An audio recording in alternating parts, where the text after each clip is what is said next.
Shortcuts for Your Soul. My name is William Michael Forbes. I'm a spiritual medium, a channel, and an intuitive life coach. And today we're going to be discussing purging and transmuting fear. Purging and transmuting fear. I got Master Saint Germain with me, and there's a couple of other beings too that are probably going to have something to say to some of the people watching today. It is so important to understand what fear is and what it is not. But we're going to give a moment here. Let people come in. Wow. Purging and transmuting fear. You know, we get caught up with this world convincing us that certain things are real when they're not real. The idea that you can't alter and change your emotions is a lie. The idea that you have no control over your thoughts is a lie. The moment you realize that your thoughts and your emotions are not who you are is the moment you begin to remember who you are, and you begin to establish that you are free. Until such time, then your fear will seem more real to you than you are to yourself. Isn't that a funny thing? That your fear can seem more real to you than you are to yourself. And what do I mean by this? What do I mean that your fear can appear more real to you than you to yourself? Who you are, you've been told many times through this one, that love is the essential nature of what you are. And the expression of that love defines who you are as an extension of love. Fear does not do this. Fear diminishes and detracts and restricts and limits you. It limits you to that body that you're in as being the only mechanism you have for altering or changing the conditions in your life. And if you believe that that physical body is the only means and agency that you have for altering and changing your life, then you live in fear. Yes, you as awareness can utilize and direct the mechanism of matter very consciously, as equally as you can consciously and deliberately structure and organize the mechanisms of thought and emotion or feeling. But as long as you believe that your thoughts and your emotions are more real than you are, then you will be subjective to them. It doesn't matter whether they are good thoughts or bad thoughts, you will be subjective to them. It does not matter if they're good feelings or bad feelings, you will be subjective to them as long as you believe that your thoughts and emotions are who you are and that they are beyond your ability to alter or change them. This is the biggest lie you are being perpetually told.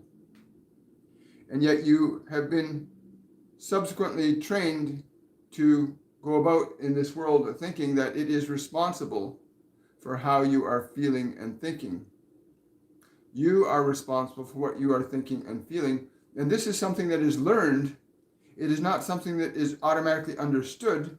When you came into that body, you came in trust, in being vibrationally as an entity of love in that body. You came in that vibrational consciousness.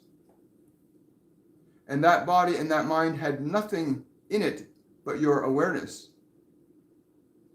And of course, the acquired information and predispositions that you inherited in that body, that you picked up, the luggage of others that was dispatched into this body through what you call your DNA. Otherwise, you came into this realm as a pure extension of love with little or no information consciously. And I stress the word consciously because all information about all your experiences in time and space and beyond are available to you outside the framework of who you think you are in this moment. But for that few brief years where you came in with no knowledge or awareness of this world, you depended upon this world around you to furnish you with the information and knowledge that would hopefully allow you to navigate creatively, consciously, and intelligently through your expression here. Unfortunately, for many of you, that was not the case. You were conditioned to think and believe and feel that this world, not you, were somehow responsible for what you should feel and what you should think, what you should not feel and what you should not think. And many of you became dependent upon the machinations of this world to identify for you what is true and what is false, what is real and what is not. And even now, we observe that the vast majority of you still hold to that you believe exclusively what you are told through your ears and through your eyes, that everything you hear and everything you see is true. And many of you accept this unquestioningly, and you wonder why so many more of you are suffering now than ever before, psychologically, physically, spiritually, mentally, not by choice, but by, we might say, some form of design. That the information that you have been receiving from this physical world exclusively is limited in many respects, and you are limited by your belief in it. If you come to the recognition and the awareness that you are a chooser, a creator, a thinker of thought, that you have in you an innate knowing of what is right and what is wrong, that inside you, what is true and what is false is easy to discern. It is easy to discern when you can make the distinction between your thoughts and your emotions and that physical body that you currently express your awareness through, albeit subjective to the information and ideas that this world is handed to you on a platter. And so for those of you that begin to question your thoughts, for those of you that begin to question your emotions and your ability to direct and alter and change them, for you the journey begins in earnest. This process of ascension begins in earnest. The moment you say, are these thoughts I have in my mind true? Is the information I'm getting from this world true? And how do I know if it is true or if it is false? For the thoughts that you will engage are electronically of a very specific constitution. And today, we are speaking of purging and transmuting your fear. But if you continue to engage in it, you continue to receive it, you will not purge it. It's like trying to empty a glass while you fill it at the same time. So you seek to release yourself from your fear, and yet you continue to feed your mind with it. You turn on your televisions. You listen to people who have fear in their voices, in their thoughts, in their emotions, and you find yourself now caught up in the world directing you into fear. You cannot empty a glass if you keep pouring something into it. You wish to release your fear, we will offer you some very simple methods for doing this today. Suffice to say that my concern is simply this, that unless you are able as a collective species to shift the emotional qualities and quantity, because there is a quantity of manifested energy that occurs when there is an energy of fear, just as there is a measurable quantity of energy when there's a vibration of love that affects conditions of matter, time, and space very precisely. So that the events around you are not something that are beyond your control, they are well within your control individually and collectively. But in order to begin that process of governing the creative process intentionally from your unique perspective, you must first become aware. You must first become aware that you have choice over thought. You have the ability to alter and change emotional qualities within your perceptual apparatus. Even you have heard us say many times, the simple act of taking a breath, will begin the process of asserting your authority over matter. You might say that my violet fire is your breath. When you breathe a breath in, you are executing a transformative process when you do it deliberately. You're carrying out a transformation because you are asserting now will over matter by deliberately breathing that body. Can you feel that? Can you take a breath and feel how your will commands matter? This is simple and yet extremely profound if you understand this. That the ability to architecturally choose to breathe that body is going to alter the conditions of it. And the rate and manner at which you direct the breath in that body will alter and change the qualities of energy in the body in the form of emotion. You are the transmuter of thought and emotion. This world has given you much of what you think and what you believe and what you feel. If it is not pleasing to you, give it back. You do not need to carry that gift any longer. You do not need to carry the fears and the sufferings of those that would raise alarms around you, that you somehow have no control over what is going to happen.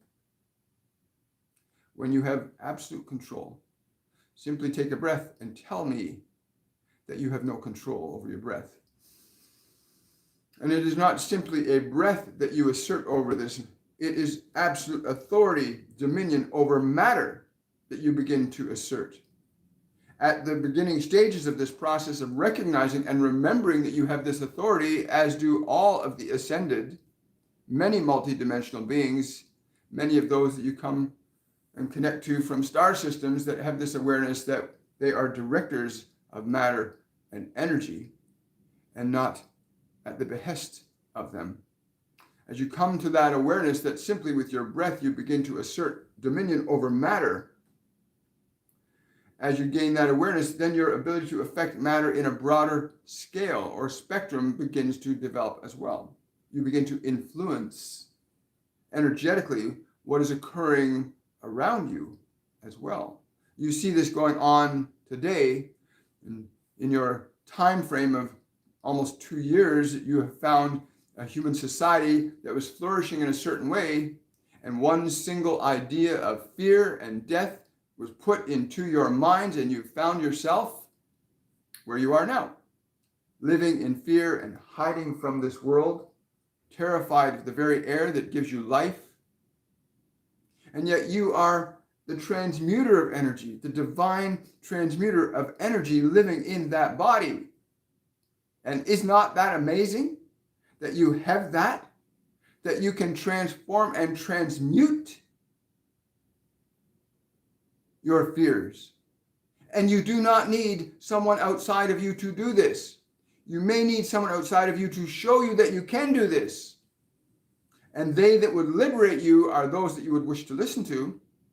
Those that would want you to suffer and be enslaved to your fear have very little interest in your love or your happiness or your fulfillment. And so the purging and transmuting of fear begins with your breath. The recognition that you are not merely taking a breath, you are asserting a transformative consciousness, which is what you are, and you are asserting your consciousness over this condition called matter and instilling a deliberate change in its functions right down to the finest molecule. Just begin with a breath. Feel that you are asserting your authority over this breath. And then when you release that breath, you are still asserting your authority over it. The more conscious you become of your ability to assert control over this biology, you also begin to assume a different level of control over it as well. For the quality with which you breathe, I breathe in the intention of joy. I breathe in the intention of love. I breathe in the intention of peace. I breathe in the intention of wisdom. You now, in these statements, begin to utilize the next step in relation and in harmony with the body or matter. Now you focus on idea, invisible idea, thought, some call it, that you can see in your own mind. You cannot seem to see it in others, although we can see it in all of you. But understand, the moment you assert authority over that body with your breath, and then you choose what that breath will represent. You bring the form of thought as love, as peace, as joy, as clarity, as wisdom, as knowledge. You breathe that down into your body. And your body will begin to take on those qualities, the movement of subatomic particles in the form of these vibrations that you label as love and peace, wisdom, truth, compassion, kindness. So now you begin the body, you recognize your authority over it. You begin to choose thoughts. You begin to recognize your authority over it. Do not give authority to your thoughts, nor to your body to any other. It is not theirs to command. It is yours. You must understand this. The body that you are in was given to you to command, not another man. That body was yours to command. That mind is yours to command. Do not give it to anyone else. This is a grave error that far too many of you have learned to make, and far too many of you suffer. And even though you suffer and you know it is wrong, you still seek outside of yourself to find relief from your suffering, but it has not occurred, because it is not given unto others to command you. That body, that mind was given to you to command. Please understand, your freedom is your responsibility, not that of another. You are free, of course, to subvert yourself to the wills of others. There will be no judgment upon you, although you will reap the effects and consequences of your own lack of responsibility over your mind and your body. There are very precise consequences. We see many of them prevalent around your world. The conditions of mental dis-ease and physical dis-ease are just two very obvious examples. The disconnect between society of humans and nature is another one. But these all require that you believe that something outside of you is going to give you greater fulfillment than you have to give the outside world fulfillment from within yourself. And those that are now lost in believing their fulfillment will come from outside the world are now leading others who are lost in trying to find fulfillment in the world. But that body, that mind was given to you to command. And it is yours, and it will willingly surrender to you. And it will willingly surrender to anyone you would defer your authority to. You will not be judged, but you will reap the consequences of your unwillingness to assume authority. So when I came to this one this morning and I said it is time people understand that they need to learn how to purge and transmute their fear, that it is a very simple process. And we know that many of you have gotten into those things, those chemicals, those things outside yourself to try and fix the imbalances and misperceptions that you struggle with in your own internal perception of reality. But you must liberate yourself from those. Transmuting fear begins with your breath and the recognition that you are the authority of the house. This beautiful, exquisite, divine house in which you are hearing these words in. You are hearing these words in that beautiful house that was given to you to be the master of, where thought is a choice, not a command from the world around you, where joy is a choice, where authority is absolute. What you would choose to think, what you would choose to do, what you will choose to be is your choice. And I came on the understanding that many of you have been wondering, well, how do I use the energy of this Master Saint Germain to transmute my fear? And so I come to you with something very practical, very simple. Yes, there are spectrums of color like the violet color that has a very measurable effect on the conditions of matter, as do many other energies of different color spectrums will affect matter in very different ways. But without understanding, for some, this is difficult to comprehend. And so I offer a different approach for those of you that do not understand the unfamiliarities to using the violet fire or other such mechanisms of consciousness to alter changes in condition. I offer something that has wider understanding for more. In your breath, the very nature of choosing to breathe this body. If I breathe this body right now,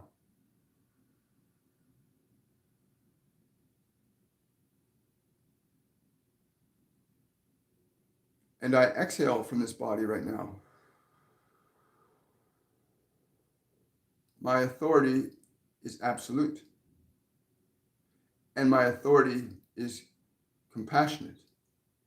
And my authority is loving. That is who I am being within my house. And it is up to you to choose this also, what you are going to have in your house. But the moment you choose to articulate your breath, you are the master that has come home. And are you willing to continue that process until the house is clear of fear? For your breath is not simply an act of breathing and aerating oxygen into that body. The act of your breath is an assertion of deliberate intentions to organize and restructure conditions of matter, time, and space. That you can organize matter, time, and space, and you do, albeit most of you unconsciously. But it is for you, whether you accept the responsibility or not. The experiences that you have in this world are exclusively up to your acceptance of your ability to assert dominion over matter or to defer that to others. Either way, your deferral or your acceptance are still a choice of responsibility that you have elected to carry out. And so you have your breath, which begins an immediate process of deliberately organizing the matter of this body. And then you have this invisible realm of thought, which is not invisible to who you are, of course, but is invisible to your senses. But this realm of thought that exists for you also bears a relationship to matter. In that when you breathe a certain way and you organize thoughts in a certain way, the electrical interrelationship between the non-visible realm of thought and the physical effects of matter are well documented, although denied that knowledge to most. For your schools and your educational systems do not teach the relationship between your thought and your body. There are those that have a great vested interest in controlling your thought. And this is not a discussion I want to get into at this time, but suffice to say that when you assume authority over your thought, in addition to your breath, then you may breathe in the understanding that you bring forth thought. You bring forth thought down into this in the form of wisdom, love, truth, compassion, curiosity, purposefulness. And from within you can begin to know that which gives you joy and that which does not give you joy.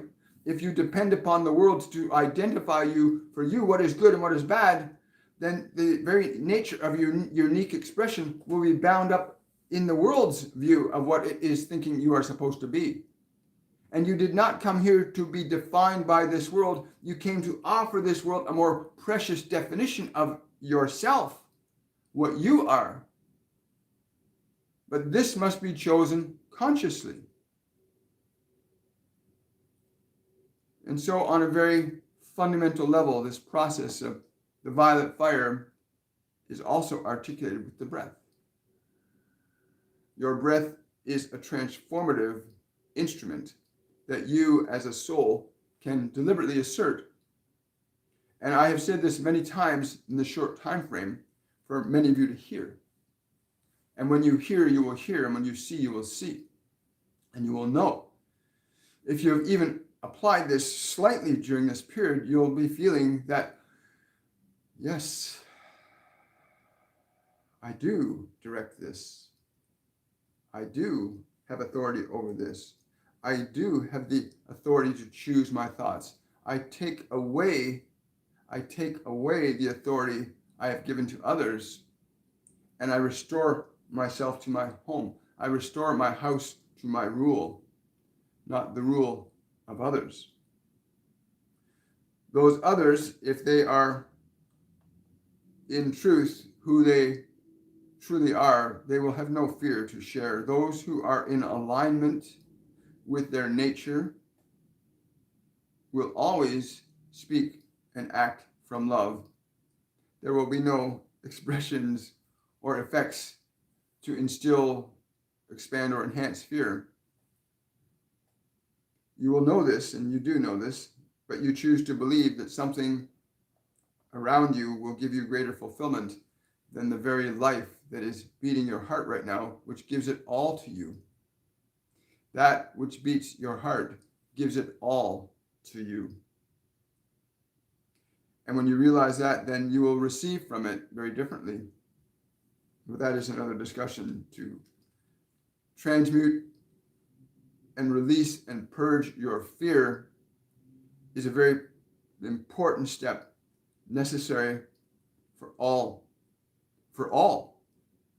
No matter what level or dimension one may be on, this is the one thing that vibrationally can keep anyone in a certain position for an extended period of time, this vibration called fear. You are able to release it. And although some of you have become dependent on the things and the substances of this world to try and give you some semblance of feeling good, I would say to you that in your suggestion to your own self that you are able to establish love in your own mind and in your own body, then your need for those things to fulfill you from out there will be significantly reduced. And you will begin to restore yourself to the Godhead, to the divinity. That is who you are. That is who you are. Love. You came as an extension of love, not here to experience fear, but to offer your love to the world as your unique individual expression, your unique self. Let us go to some questions. And yes, we will.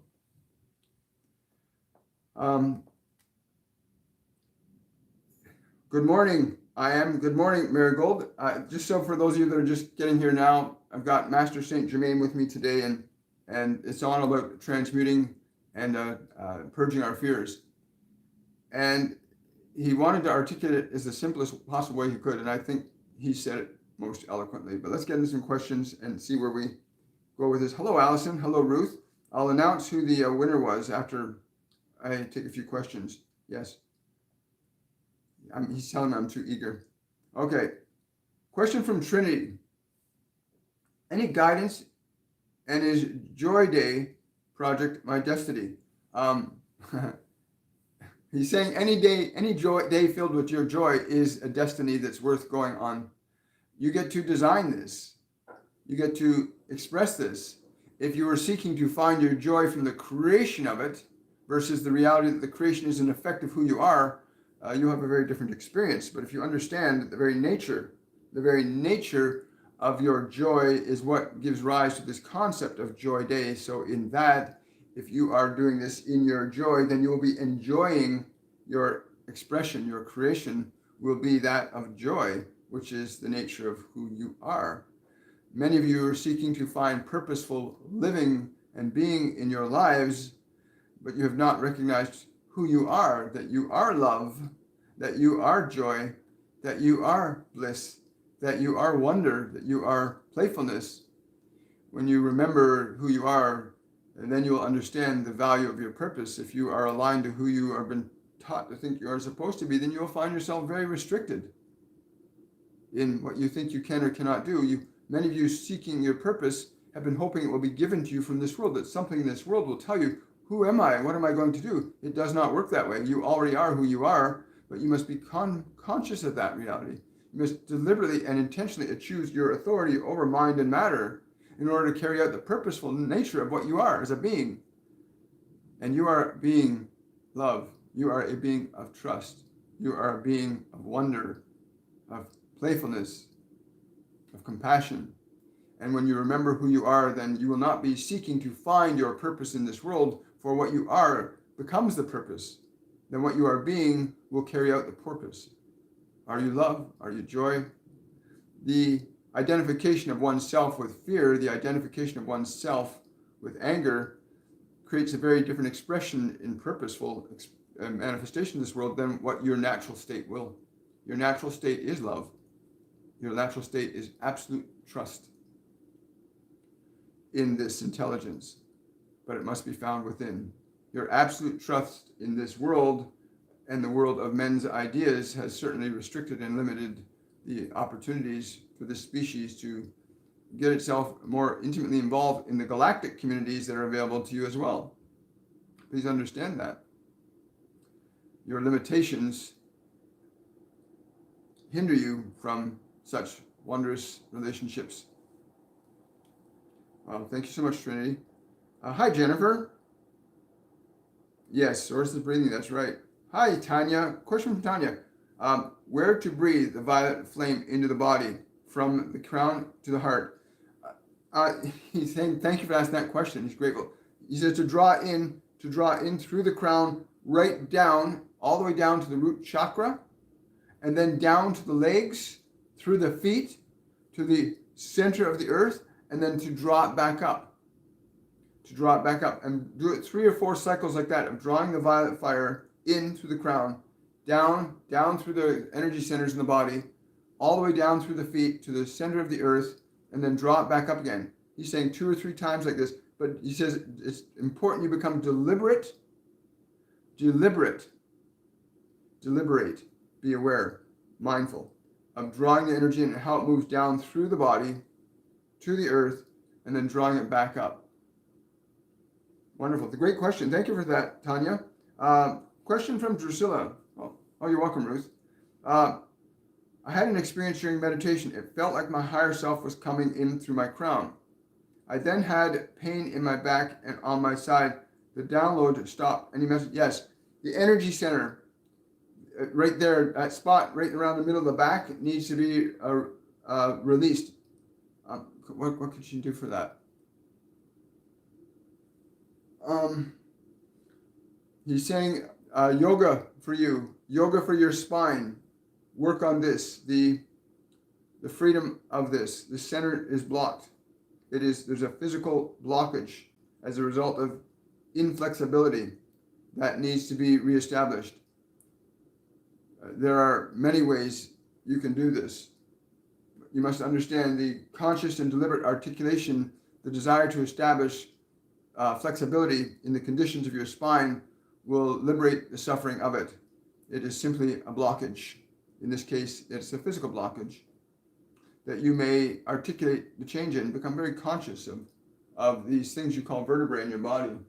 It's been over 100 years since I had a body. But you must remember, you can get into a very intimate relationship, and you actually do have a very intimate relationship with every molecule of that body, but you've been believing that somehow you're separate from it. Most of you don't even believe that you can interact and change and alter the conditions of your organs or of your nerves or glands, and yet this whole body is amenable to your commands. So the flexibility of your spine will be very prudent. Each and every vertebrae deliberately, lovingly articulated, appreciated, cherished, and honored. Wonderful. Thank you, Drusilla. Well, great question. Wow.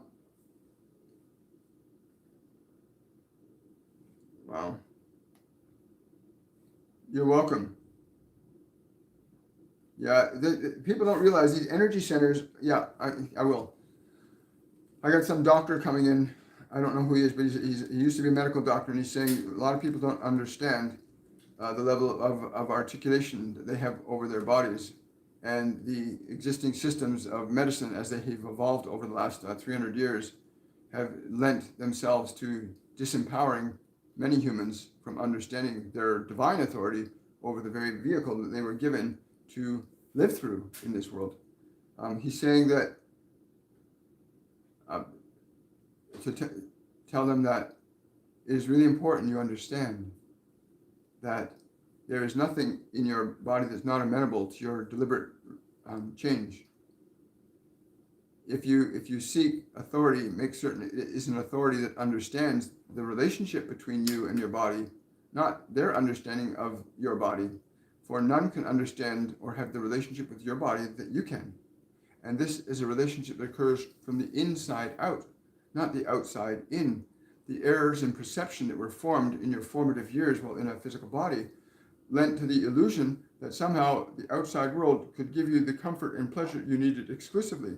And while this is primarily true only in the early stages of biology, where that body must be fed, it must be nurtured, it must be protected until the consciousness there is able to articulate the body of its own accord, and then hopefully to be given the knowledge and understanding that it can affect change in its own physiology. But that does not happen. Most of you are convinced that something outside of you will always find a way to alleviate your pain and suffering, and yet you have the greatest physician in all of creation inside of you right now, waiting for you to command it. He's saying that the art of healing was lost for profit. And this is a great sadness that plagues humanity. I watched it in its beginning stages, where people sought alleviation from their suffering without really understanding that they themselves, as the great master taught, could heal thyself. And there is very little that evolved and developed to teach you otherwise. It is not enough to know language or to know proper manners, but to fully understand and articulate the relationship that you have with that body and your responsibility over it. This world is not responsible for your body. You are. This world is not responsible for your mind. You are. Unfortunately, the current mechanisms don't lend themselves to this. I'm feeling a deep sadness from this doctor. That a big change will come if this is not voluntarily altered. If you don't choose to alter this, a change will come regardless. He's laughing. He's saying the change will come, but you won't ever cease to exist. You will just change form. Many of you have difficulty recalling your lifetimes, not because you can't recall them, but because you're so identified with the one you think as being absolute. You're living in that body and believing this is your only life. And the very nature of that belief supports a process that prevents you from actually understanding anything beyond what you perceive with your five physical senses. What you already think you know is only a small fraction of what is actually available to all of you. Wow. Thank you.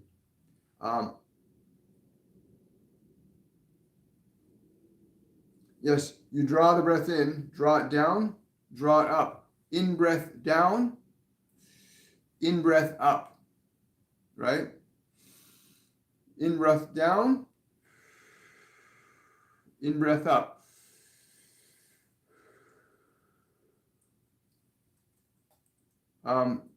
Yes.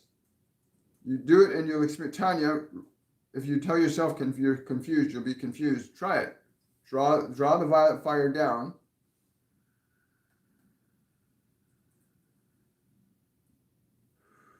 All the way to the center. And when you draw it up, from the center, out the crown. So in, if you want the mechanics, you're breathing it down in, exhaling it down, breathing it up, exhaling it out. Breathing it in, exhaling it down, breathing it up, exhaling it out. Remember that. Question from Katya. Can I get a message of guidance, please? Yes, Katya, just a moment. Just gonna change this. Um, let those sorrows depart you. I don't know who this is, but they're saying, let those sorrows depart from you. They are not necessary for you anymore. Let those sorrows depart. I don't know what that is, Katya, but can you be more specific? They're saying, stop looking back. Let your sorrows depart. So whatever it is that you're looking back on, you keep remembering, it brings pain to your awareness, stop doing that. Stop keeping your sorrows alive. I love that. Thank you so much. Question from Bhagya. Can I give all my fears, especially now that I'm having to transmute to Saint Germain? It's not, again, it's about learning that you are the transmuter. This is what he's trying to say today, that you can use the conception of the violet fire to affect this change. But it is not necessarily from me. It is available to all of you. It is available to all of you. Please understand this. It's available to all of you. And the moment you recognize this, then you will stand with us, consciously and intelligently, carrying forth your light as you intended to.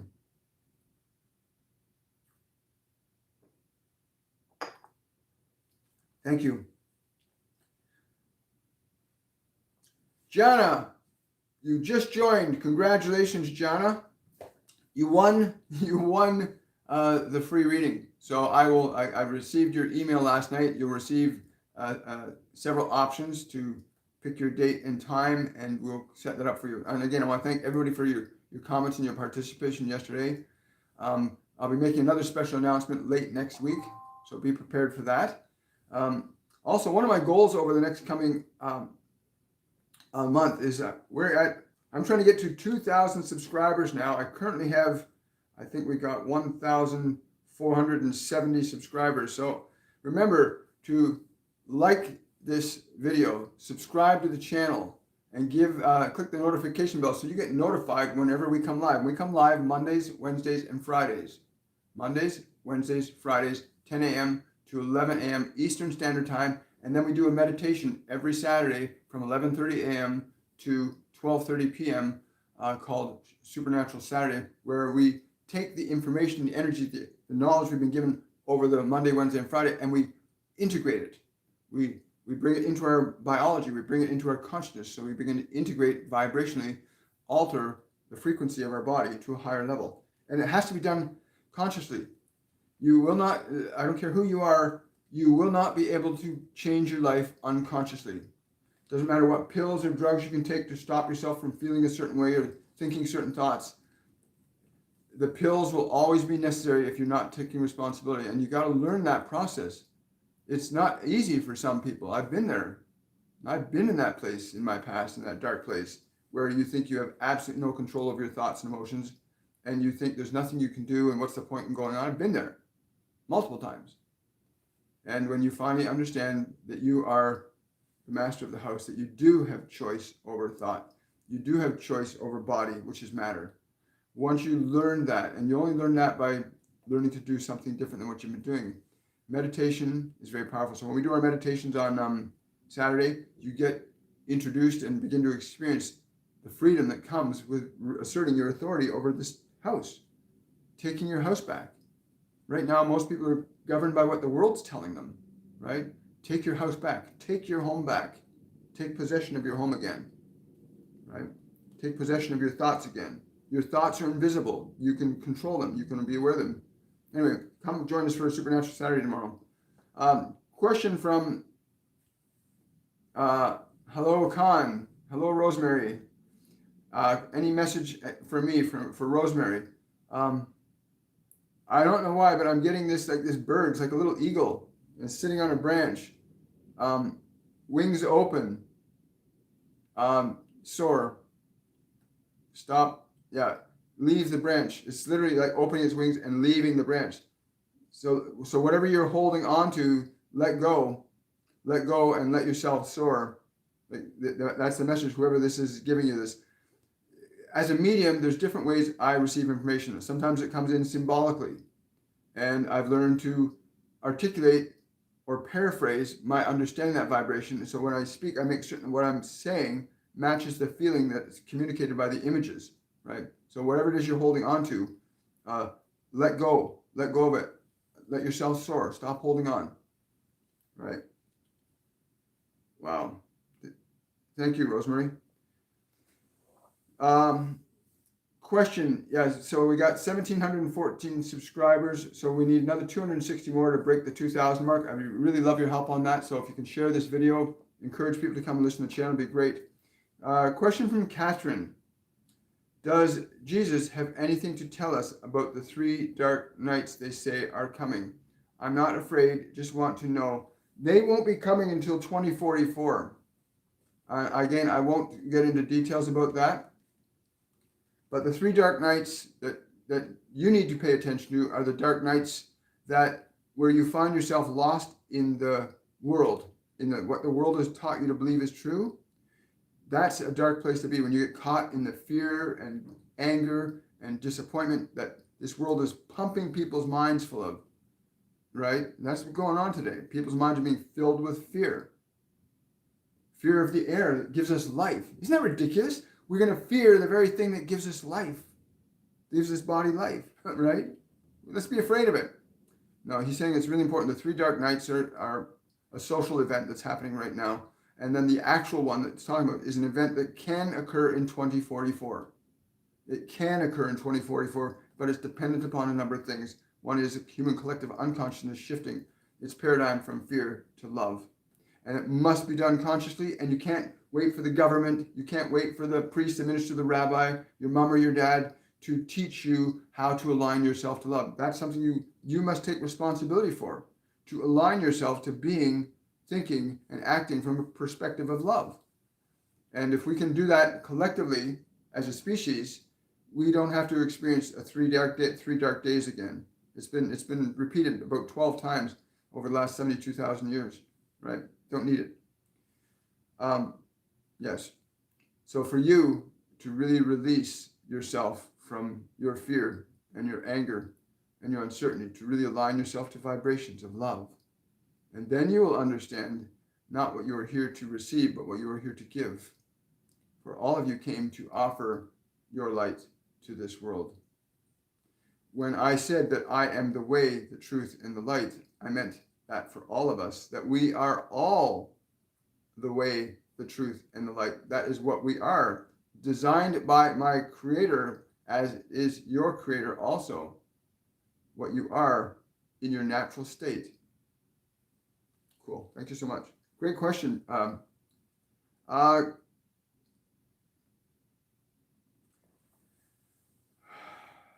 you're very welcome, Katya. Question from, all right, we'll do that. Bridget Burns. Can I please have a message from my guardian angel? Many thanks. Love your messages, William. Bridget Burns, guardian angel. Wow, I got this. Sandalphon is coming in very strongly for you, Bridget. And I don't know why, but he doesn't know. He's never done this before. He's like literally singing and dancing. And I'm getting an image of the old Dickens movie where he finally has the awakening, where he's dancing around the room with joy. Remember to dance with your joy. Each moment, choose your joy. A lot's going to change for you very rapidly. So why did you? Because it's what she needed. I was just asking Sandalphon why he came forth and not your guardian angel. He said, I am her guardian angel, and I'm the one to give her this message. So that's wonderful. Thank you so much, Bridget. Great question. Well, guys, I think we're going to call it a day. I will see you tomorrow, or some of you tomorrow, on Supernatural Saturday. And I want to thank Master Saint Germain. I want to thank Sandalphon and the other beings that came through today for their wisdom, their guidance, their truth, their knowledge. I'm being told also to tell everybody, remember, even what we have to say should never take precedence over your own power to implement the freedom of thought, the freedom of your being that you came here to be what you came here to offer the world is unique and distinct. If what we have said has brought you closer to understanding that you are free, then we have served our purpose with you today. Much love, everybody. I will see you guys on Supernatural Saturday. Bye for now.